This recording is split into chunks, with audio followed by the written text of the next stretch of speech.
சிட்டாய் பறப்போம் நாங்கள்.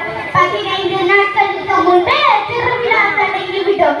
எரிசோருக்கு இருக்கிறதா இல்லையா என்று வரை வானத்துக்குள்ளாகும் பேய்களுக்கும் பிசாசுகளுக்கு உணவு படைக்கப்படும். அவைகளும் பசியால் வாழக்கூடாதல்லவா? வாடிய பயிரை கண்டு வாடிய வள்ளலார் பிறந்த நாடல்லவா இது? வாடிய வள்ளலார் பிறந்த நாடல்லவா இது? திருவிழாவுக்கு நாள் வைத்த அன்று மனிதன் பிடிமண் கொடுக்கப்பட்ட அம்மன் சிலையும் அம்மனின் குழந்தைகள் சிலையும் தனித்தனி பிறவிகளான குதிரைகளும் நேர்த்திக்கடன் குதிரைகளும் செய்யப்படும். மண்ணையும் உயிராக்கும் மகத்துவம் தேர்ந்தவர்கள் அல்லவா நம் தமிழர்கள். திருவிழாவுக்கு ஒரு வாரம் இருக்கும் போது மனிதனுக்கு மேல் மற்றும் 5ஆம் நாள் இரவு ஊர்வலம் நடக்கும். 7ஆம் நாள் திருவிழா நடக்கும். வைகாசி வெயிலை தணிக்க மஞ்சள் நீர் ஊற்றி பால் குடம் எடுத்து பவனி வருவோம். நாங்கள் ஆடு கோழி என்று மணி கொடுத்து விருந்தினை தருவோம். மாலை நேரத்தில் குதிரைகளை தூக்கிவிட்டு இரவிலே பூத்த திருவிழா நடக்கும்.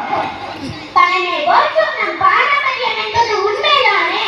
அதன் விளைவாக இரவு முழுவதும் நாடகம் நடக்கும்.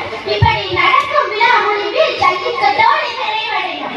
விழாவை முடிக்கும் போது மனம் கொஞ்சம் வலிக்கும். காரணம் கேட்கிறீர்களா? இன்னும் ஒரு ஆண்டு காத்திருக்க வேண்டும் அல்லவா?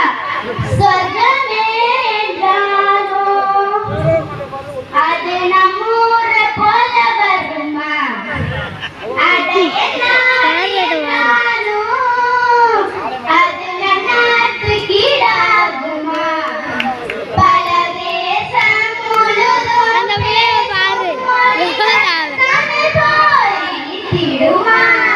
இதுதானே வணக்கமா? நம்ம ஊர் பெருமையை ஆரம்பிக்கலாமா?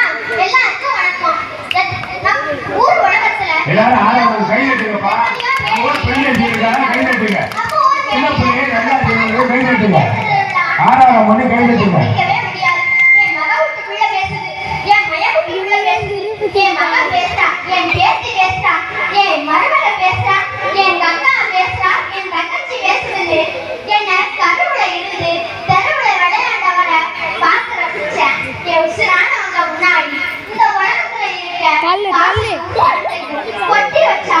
அதை காத்துல போற துஷ்மன் தான்.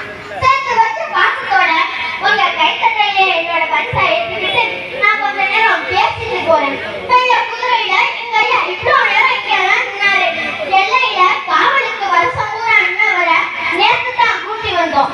ஒரு நாள் முழுசா இருக்க வச்சு நீ கொடுத்த ஊரை முழுசா பாறையன்னு சொல்லிவிட்டு மறுபடியும் கொண்டு போய் தனியா உட்கார வச்சுட்டு வந்துட்டோம்.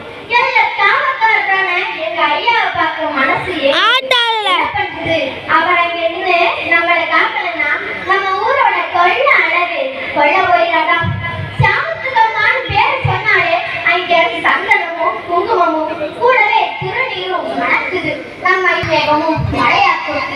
தான் பத்த பிள்ளைகளாக நம்ம எல்லாரையும் காத்து நிற்கிறா நம்ம மாத்தா படைத்தலைவி. வெள்ளிக்கிழமை அவளை தலையால தூக்கி நடக்கும் போது நம்ம பாரமெல்லாம் காணாம போகுது. நம்ம வேண்டுதலை நல்லபடியா கொடுத்த அவளுக்கு பட்ட கட்டமாயிரமா திருச்சிட்டாலும் என் திக்கும் நிக்கிறவ எட்டாவது திக்கும் அனுப்பிடுவா நம்ம கஷ்டத்தை.